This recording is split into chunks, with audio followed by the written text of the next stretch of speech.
This show is brought to you by the North Face. Now, the North Face have been my sponsors for the last 8 or 9 years, and I'm really proud to be involved with this fantastic outdoor brand. Now, they've been in the outdoor industry for over 50 years, and they are the premier supplier of authentic, innovative, and technologically advanced exploration apparel.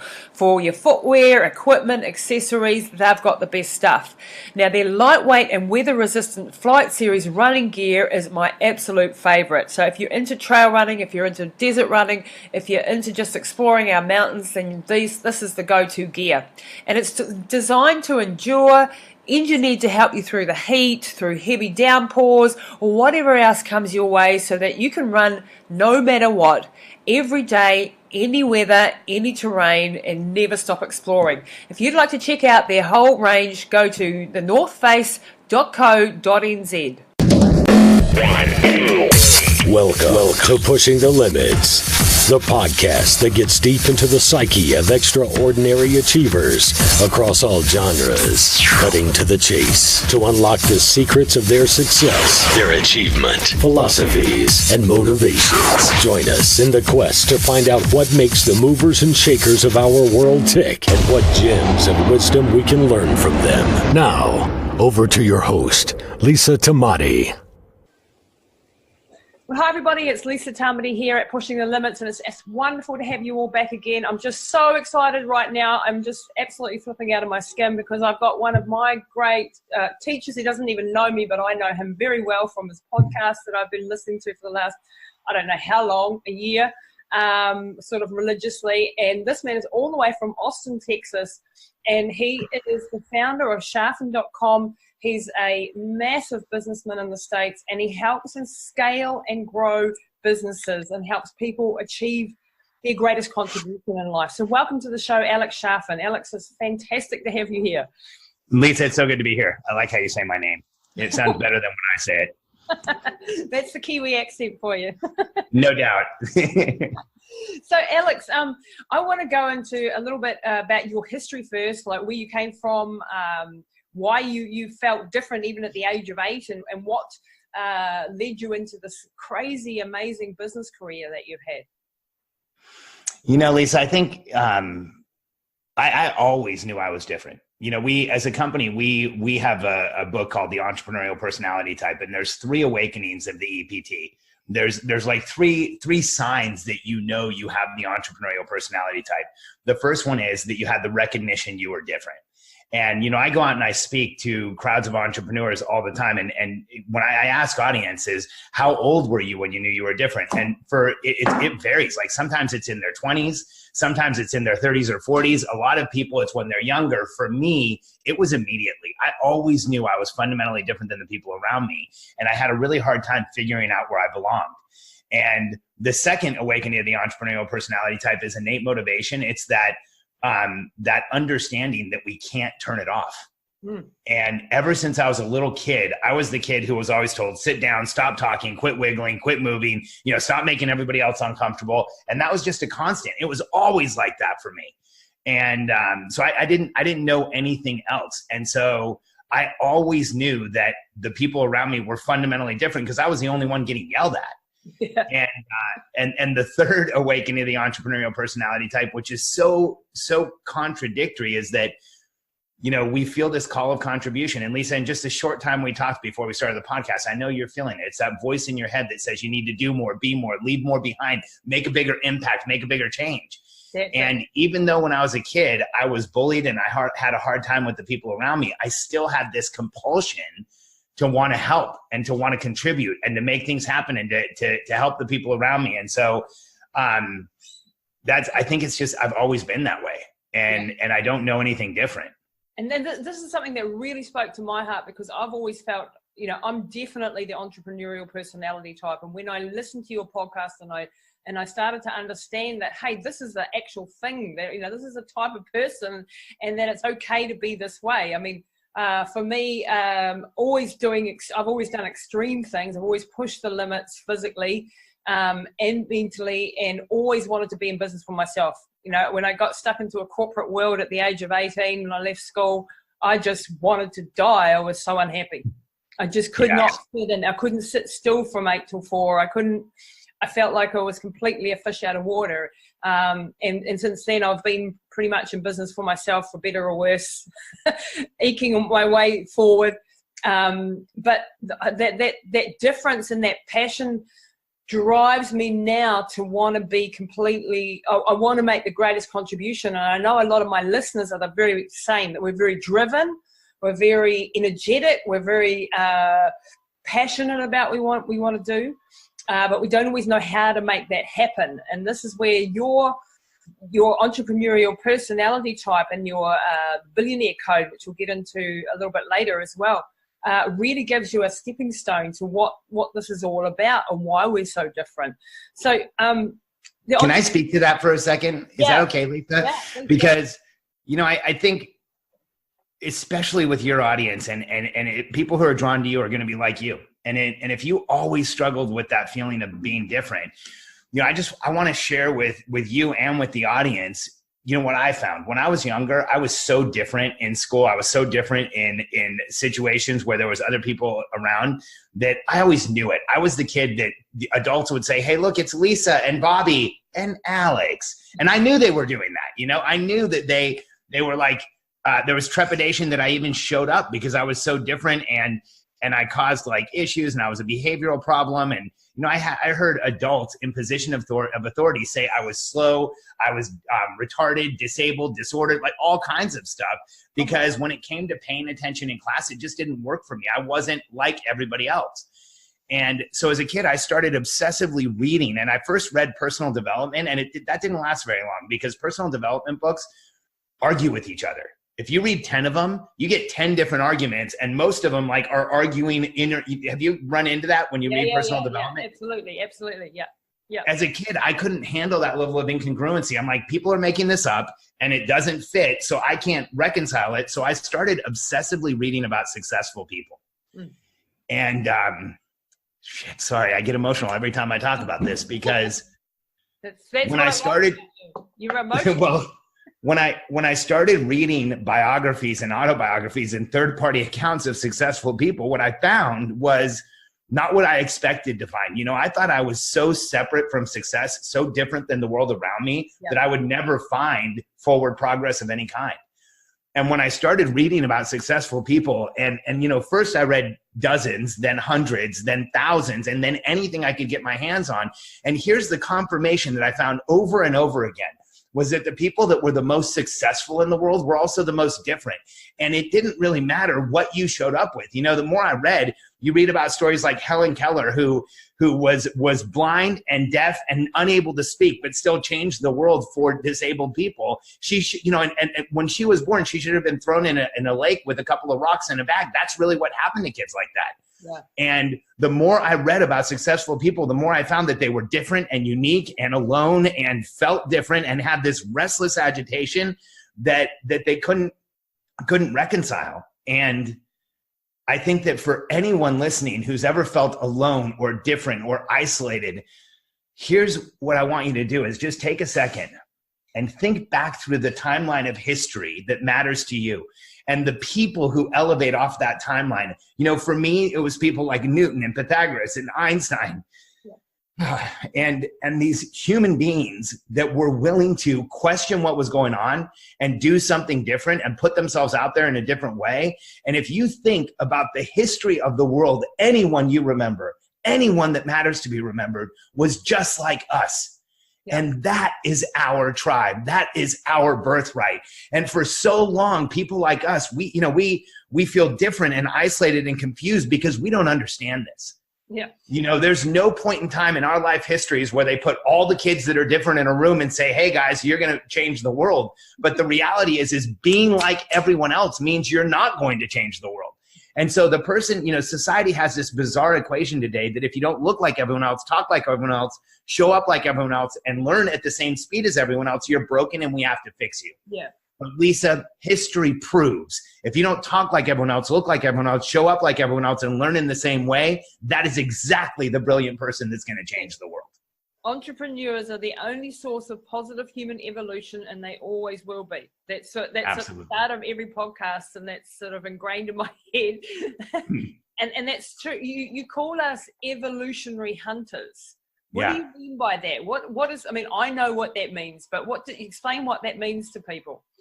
Well, I think the easiest way to explain that is for us to go through a self-qualification. You know, when I look at the world, I've done an extensive amount of research in psychology and epidemiology and archaeology and looking at the history of humanity and who we are. And when you look at our human tribe, Lisa, you have to admit that the human organism, the human animal, is a really terrible package. Yeah. You know, if you take a baby human, you put a baby human up against a baby, just about anything else, and the human's going to lose. Like, you put a baby human in a crib with an insect, and a lot of insects will beat the human. Like, there's you know, humans are pretty pathetic when it comes to that. Yeah. And so how did our tribe survive? How did our species survive?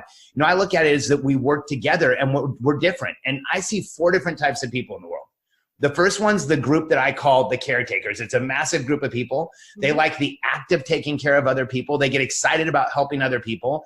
A lot of entrepreneurs say, oh, I must be that person. A lot of coaches like you say, oh, I must be a caretaker. Yeah. Well, the disqualification question for caretaker is, do you enjoy changing bedpans?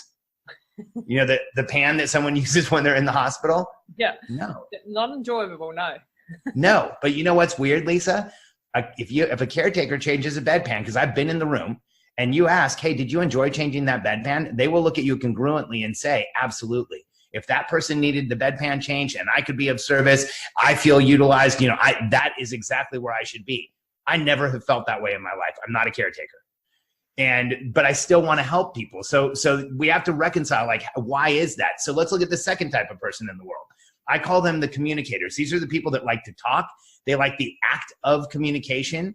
They like to share, you know, whatever is going on. Now, the disqualification question for a communicator is, do you enjoy small talk? No, right? No, I mean, for me, I get into a small talk conversation and I'm like, do I fake a heart attack or do I just walk away? Because it feels so constraining to me to be in that small talk conversation. But if you put 2 communicators at a water cooler, they will talk for 45 minutes about a half-hour television show. And so you know, that personality type exists out there, and it's a huge part of our tribe as well. Now, so we have the communicators, the caretakers, the communicators. The third group of people is the coordinators. And the coordinators are the people that like order and red tape and to put things in order and logic, and they really like details. And they like contracts. What was that? Far too many of them, I think. Well, and see, that's what's interesting is you've already identified, you know, if people like us are going to have conflict, it's usually with a coordinator. Yeah. Because they get excited about a contract, not because there's a deal, but because there's a contract. And the disqualification question for a coordinator is, do you enjoy being on a committee? No. No, right? Yeah, and you laugh about it. But here's what's crazy. You talk to a coordinator and they love committees. They'll tell you how many committees they're on, not just one. They'll give you a resume that shows all the committees they've ever been on and how they love doing that and they love the process and all those things. And people like us just aren't the same. So if you look at the human population, we have the people who take care of people, the people who communicate oral tradition, kept our tribe alive, told us what we needed to know, the people who kept things in order, told us when it was winter, when it was summer, because people like you and I wouldn't have paid attention. Well, if you look at those 3, what's missing from the evolutionary human tribe? It's the person that gets up every day and commits to the vulnerability and the exposure of going on a hunt to keep the human tribe alive. Yeah. And the reason I call people like us evolutionary hunters is because I believe we've always been on the hunt. We're driven to move forward. We're driven to evolve humanity and to go out and make a kill. And the disqualification question for evolutionary hunter is simple. Can you turn it off? No, definitely. If you can't, then why? So how much sense does it make that however you think human beings were created, whether it was divine intervention or evolution or whatever it is, when you look at the evolutionary hunter, this is the personality type that never stops. Why? Because it's a survival mechanism. We have to keep the tribe alive. Yeah. And as we approach a goal, it loses importance to us. Yep. So the same speed with which we are about to make a kill, that kill loses importance and the next one takes dominance. Why? Because if our human tribe is going to survive, we had to kill every single day and we never could stop. Yep. And if we went out and we exposed ourselves to a hunt where things happened and it was hard and it was difficult and it was traumatic, we got up the next day and did the exact same thing again. And when you look at entrepreneurs today, that's exactly who we are. We are that small percentage of the population that rather than live in today, we go into the future, create a new reality, come back to the present and demand it becomes real. And you know, just like I do, that is not an easy exercise. Hell no, it isn't. It isn't. And there's so many parallels and from my career as an ultra marathon runner that actually makes sense then, because it's also very, very similar in the way that, you know, when you're doing ultra marathons, you're pushing the extreme limits. And what I loved about it was that I was exposed. I never knew what I was going to be getting into. I was in danger. I was pushing. You were on the hunt. Yeah, I was on the hunt. I was finding out who the hell I am. And people often said to me, well, isn't that a pointless exercise? You're running across the desert in a race or something. What?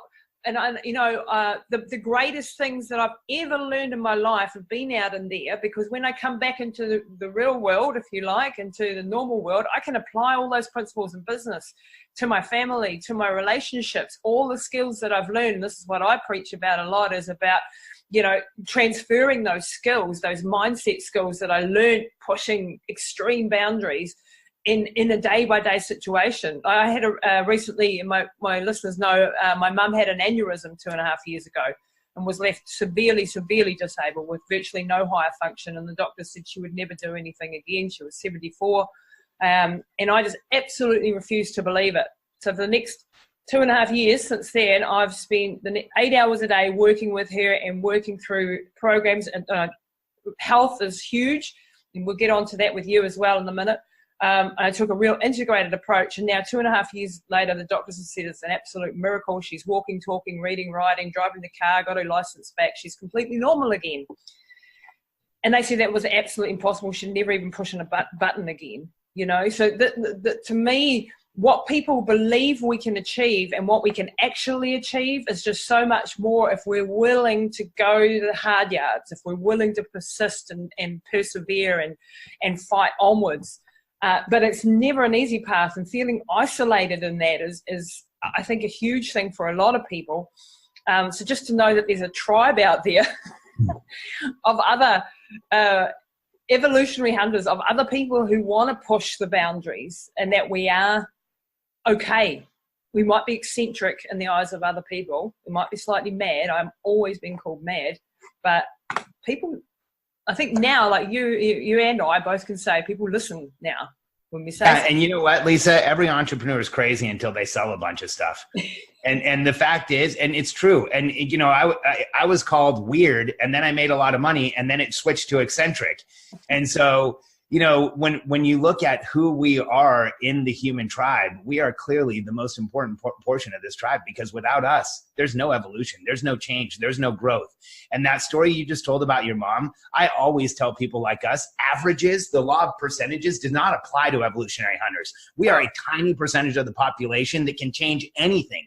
And when you look at what normal people are told, you know, you were told by doctors what every person who has a stroke was told. You know what? So most of the audience, most of the world just says, okay, I'm never going to be able to do these things again.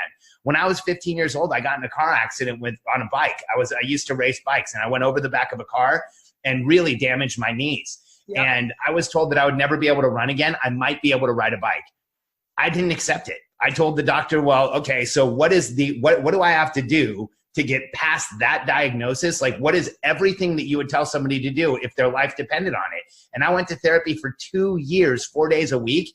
And at the end of that 2-year period, I was running as much as I wanted to. I was playing racquetball. I was doing all the things that I was told I would never be able to do again. Wow. The law of averages doesn't apply to us. If anybody ever gives you a diagnosis, a disorder, a disease, they tell you you have something, we need to understand the fact. And this is fact. It doesn't matter what someone's told you. Someone like us in history has been there, overcome it, and gone on to change the world, and you can too. And you got to find that person as your guiding light, don't you? Absolutely. Yeah, I mean, so often that we are compared to the law of averages. Even when you go and get a blood test, they compare you to a group of sick people and tell you, right. Hey, you know, the whole system, you know, is wrong, you know, and going up against the odds. I mean, the odds that you or I are sitting here in the form that we are is like 1 in 48 trillion or something. So we've all got the odds, you know, we're all being, no doubt. we're alive, you know. So Alex, tell us what you're doing now. Like you've had an amazing career with your wife, Katie, and you've got 2 lovely daughters, Kennedy and Reagan, and you've had your ups and downs. I mean, a few years ago, you even went bankrupt. Tell us about that bit of that journey. So in my 20s, I grew a very large consultancy. I sold it when I met my wife. I was working way too much. The business almost killed me. We grossed about $250 million. We didn't make anywhere near that much. It was a very low margin business. Yep. And so I sold it, and we went into real estate in the United States. And in 2007, 2008 timeframe, the real estate market in the United States just imploded. Oh, yeah. And we went from having tens of millions of dollars in property and millions of dollars in cash and hundreds of thousands of dollars a month in income to zero, like nothing. Wow. The market completely flipped upside down, and we went bankrupt. And it was one of the most difficult things I've ever done to publicly declare that I was an absolute financial failure. Yeah. And for a couple of weeks, it was really hard. We didn't know what to do. Katie and I were trying to figure out what our next step was. And as we were going through bankruptcy, we were seeing all of the information that we were being sent by the banks, and, you know, that we were watching this foreclosure crisis around us. And so I started outlining a book, which turned into a product. And from bankruptcy to a year later, we were back to liquid millionaires, just 1 million, but we were back to liquid millionaires. We created a product called the Certified Distressed Property Expert. And over the course of the first year, we trained about 1,500 people. But over the course of from 2008, 2009 timeframe to about 2013, we trained over 50,000 real estate agents in the United, or 49,000 real estate agents in the United States. We helped somewhere around 7 million homeowners avoid foreclosure. The business that we started did just about $70 million in gross revenue and completely changed the financial status of the entire United States. And so, yeah, it was an interesting ride. You know, we ended up working with the Obama administration, with most of the major lenders in the US, and built a huge team. And as that business shifted, because the market got healthier, we started looking at, you know, what were we going to do next? And so I started creating products for business owners to help them build the structure and systems within their business. And I was writing this book one night called Constructive Company, which has not been written. It's been partially written for about the last 3 years, because I was writing the book and I got to the section where I had to write about my client or who was going to buy the book. And I started writing about entrepreneurs, and I just couldn't do it in 250 words. And after like trying and getting frustrated and getting up and talking to Katie and coming back, I sat down at my keyboard on a Saturday and I ended up writing about 25,000 words. Oh. And I don't know how much of it came from me and how much of it came through me. But when I was done, I had this argument for who we are. And I went out and I wanted to share it with people and say, like, look, there's this thing called the entrepreneurial personality type, and I have proof. And I never had to prove it, because every entrepreneurial audience I've ever been in front of, I've shared what I shared with you, and they all just say, that's the truth. That's real. Yeah. Yeah. Yeah. That's who we are and what we are. And so that whole entrepreneurial personality type book came out of that. Yep. Type. Yeah. If anybody wants to check it out, they can go to freemomentumbook.com, but the book's called The Entrepreneurial Personality Type. And it's been downloaded tens of thousands of times. It's been sent all over the world. And it makes the argument that we are the most misunderstood, yet the most important population on earth. Yep. And that because we are ones that are changing. So people like, I don't know, Einstein or Edison, or they were all these personality types that never, ever gave up. You know, absolutely. Like, and if Edison you look at today in the world, everything around you was created by one of us. Yeah. The computers you and I are talking about wouldn't have been possible if it wasn't for an entrepreneurial personality type dreaming this up and then going through all the pain and anguish and exposure and vulnerability of making it happen. And so, you know, I make the argument that we're the most important population on the planet, because without us, nothing changes, nothing evolves. While the rest of the world strives for average and clings to the status quo, we get up every day saying, how do we do more, be more, put more out there, and leave more behind? Yep. And when you drive around city after city, you see the names of entrepreneurs on buildings, you know, and I think a lot of the population thinks, wow, that's because they were important people. It's because they wrote a check. Entrepreneurs are the small population that go out, do everything we can to make as much as we can during our lifetimes, and then turn around and give it all away. Yeah. Yeah. Good ones. The good one. So if we move now into the Billionaire Code, because like, I think this framework that you've developed, the Billionaire Code, once again, when I heard this, it was like, holy crap, really? There is a path to success that I can follow, and it tells me exactly what I should focus on when, because my problem has been in business, you know, up until last year I had, and this is actually, you were one of the reasons why I changed this, I had 5 companies and they were all, you know, in developmental stages and growing. And can you imagine trying to run that and look after? Oh, I see it all the time. Yeah, it's stupid. And when you said to me, you have to fit into focus, whereas I'd always thought you can't, if you start something, you finish it. You know, you don't quit. So I have a very hard time quitting anything. Even if it's long dead and the horse is lame, I'm still trying to smash it, you know.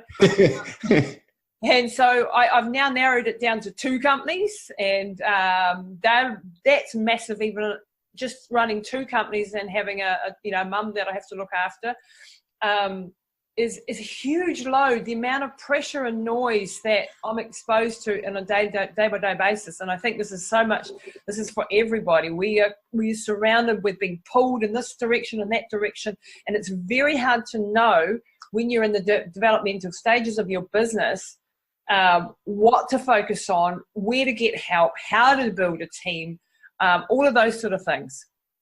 What do you think? Yeah. You want me to share the Billionaire Code concept, Lisa?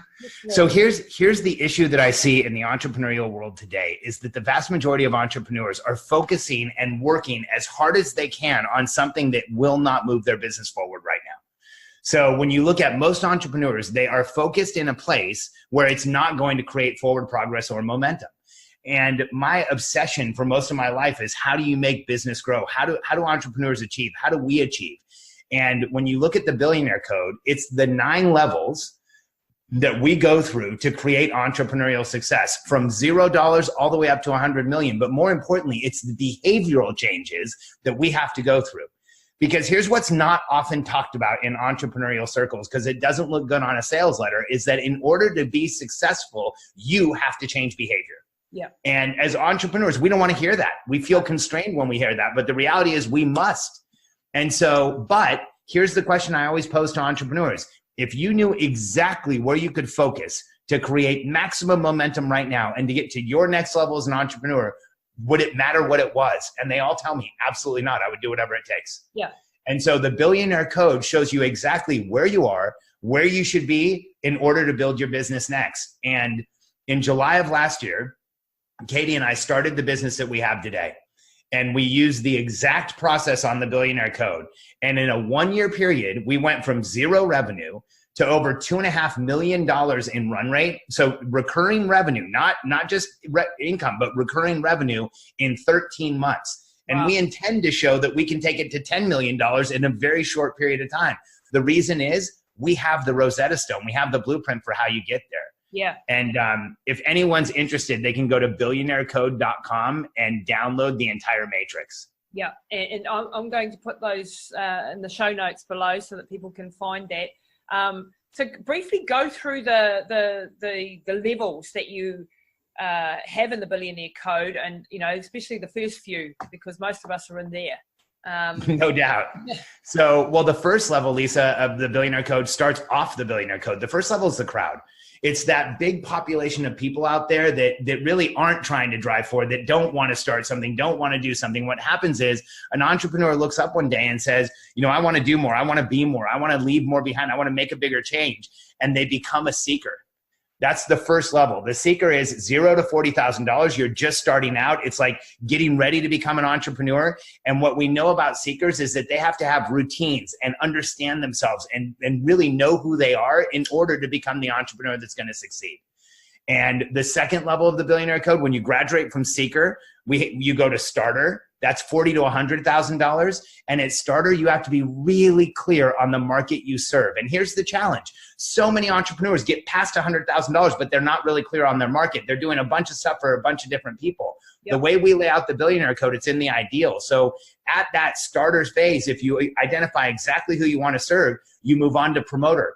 Promoter is $100,000 to $300,000. At promoter, the one thing you need to do is generate leads consistently.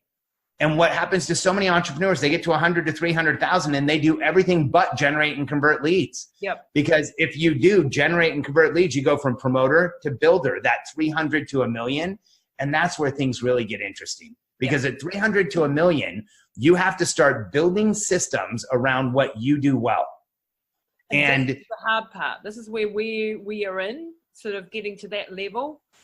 And this is what we're struggling with mostly is the whole team building thing. It's a really, really hard thing to get your head around. Oh, no question. Well, what happens is first you have to build the systems and process around what you do well. Then you have to transition to building a team around what you do well. And it's one of the hardest things in the world for us because from seeker, starter, promoter, all the way through, we're doing everything. And there's this tectonic shift right around $1 million, somewhere between 300,000 to $1 million, where you can't do it all anymore. You can't possibly even consider doing it all. Yep. And what ends up happening is you now have to ask yourself, how do I do this? And you have to go from how do I get ahead to how does my team get me ahead? And how do I build a team around me? And that's what we show people to do. You know, our organization, our company shows entrepreneurial personality types 3 things. 1, how to understand themselves better so that you have an understanding of who you are. 2, how you build a forward-looking strategic plan, because if you don't know where you're going, you're going to have a hard time getting there. And then 3, the systems and infrastructure, so you build a team around you and you have clarity as to where you're going. Yeah, and it sounds all so simple and such in a package, but it gives us guidelines to what to follow. So if people want to get in touch with you as far as your coaching services go, Alex, where do they go? The best thing to do is to go to billionairecode.com, and there you can download the entire Billionaire Code matrix. But if you'd like to talk to a member of my team, you can schedule a call on that same page. Mm-hmm. And if somebody wants to get more familiar with me first, you can check out the podcast. That's how you and I met. Yeah. That's momentumpodcast.com. And we now have 2. We have the Momentum Podcast, and we're over 300 episodes. So we now have the Momentum Podcast archive. And Lisa, I'm super excited to say this month is our 13th month doing the podcast, and we will go through. We'll have 1 million downloads this month. So we'll eclipse 1 million downloads. That's absolutely insane. And I must highly recommend everybody go and listen to that podcast. My mum listens to it. I listen to it. My husband listens to it. My business partner listens to it, and it's our guiding light. And the thing I love about you, Alex, is that you are so genuine. You're so passionate about what you do. And you don't need to be doing this. You could just sit back and lie on a beach somewhere. But as you said, you can't do that. So that isn't going to be an option. But I think that whole structure and knowing what to focus on is so key for businesses in this growth phase. No question. That's what we've definitely been struggling with. So Alex, as we come around to wrapping up for today, because I know you're an extremely busy man, you've got lots to do. What are some of the last, gems of wisdom that you want people to take away from this conversation today? What are the most important couple of, highlights out of what we've spoken today that's really, really important? I know that you're very big on health, and we are too. And you preach some very basic things that we preach as well, and people still do not listen to us. That hydration is important, that eating healthy is important, that moving daily is important, that connecting with nature is important, all of these sort of things. What's your take on that part, and then the final wrap up? as an evolutionary hunter, here's what I believe every one of us needs to understand is that we are physiologically sensitive, momentum-based beings, and we are highly reactive to constraint. And that means constraint anywhere. Constraint in the body, constraint through hydration, constraint through bad nutrition, bad workouts, constraint through not working out. So lack of breathing, hydration, nutrition, and movement creates constraint for us. And there's far too many entrepreneurs that think that they're going to go out and make their greatest contribution without taking care of themselves. But the fact is, the path to success for people like us is through taking care of ourselves. When we lower the pressure and noise in our lives, everything in the world gets easier. And I think far too many entrepreneurs think that there's some other path to get there. And the fact is that if you want to be successful and be in momentum and be moving forward most of the time so that you feel alive, you have to take care of yourself. And so, you know, one of the things that we promote like crazy is our 10-day natural thirst challenge, Lisa. There tens of thousands of people have taken it. It helps you drink more water than you ever thought possible. And the reason is because when we get people fully hydrated, they make more money in their business. It's crazy. Like there's a direct correlation to mind-body connection and success. And as far as thoughts to wrap up, you know, I have two thoughts that I always leave audiences with. First, for all of us who have ever felt different and isolated and alone, I want you to know there's nothing wrong with you and you're not alone.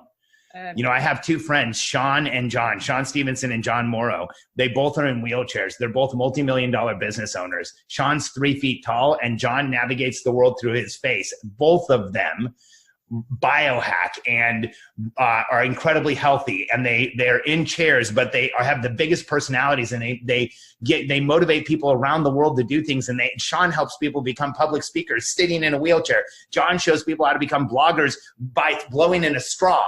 And so if those guys can do it, you can do it. Yeah. And I think for all of us who are running businesses and out there trying to make something happen, you know, I want you to know your business is broken. And if things go well, it always will be. Growth creates deficit and volume creates complexity. So as you grow, embrace the breaks, embrace the brokenness, and go make it better, because that's how you grow the business you really want. Just keep moving forward and keep that momentum coming. Alex, you've been absolutely wonderful today. Thank you so much for your precious time. Thanks so much for doing the podcast daily. It's really my guiding light, and I hope to join you on your fully fledged coaching program as soon as we hit the next stage and can get there. So Alex, thank you so much for today. I'll put all those links in there. It's just been absolutely wonderful having you. Thank you, Lisa. I can't wait to see you in one of our programs, and we'll see you over here in the States soon. Take this opportunity to tell you about my new e-course, The Path of an Athlete, that I just launched recently. This is all about how to develop mental strength, resilience, and tenacity, learning how to overcome the barriers to reaching your full potential and stop those limiting beliefs that have held you back. Whether it be in your personal life, your career, or in your sporting goals, you can control the outcome of your life. For more information, please go to www.lisatamati.co.nz/e-course.